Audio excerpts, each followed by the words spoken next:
तालुका कल्याण MIDC water tank परिसरात सोमवारी रात्री 11:30च्या दरम्यान अचानक आग लागली। सुरुवातीला आगीचे प्रमाण कमी होते। पालापाचोळा व झाडांनी पेट घेतल्यानंतर परिसरात धावपळ सुरू झाली।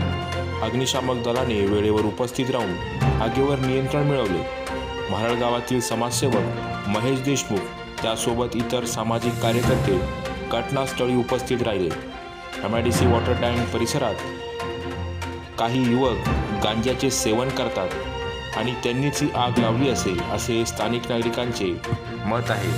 त्यामुळे MIDC प्लॅन्ट वॉटर प्लॅन्ट परिसराचा सुरक्षेचा प्रश्न ऐरणीवर आहे। पोलीस प्रशासनाने याकडे लक्ष द्यावे असे नागरिकांनी मत व्यक्त केले। दीपस्तंभ वार्ता कपिल घायवळ, म्हारळ, कल्याण।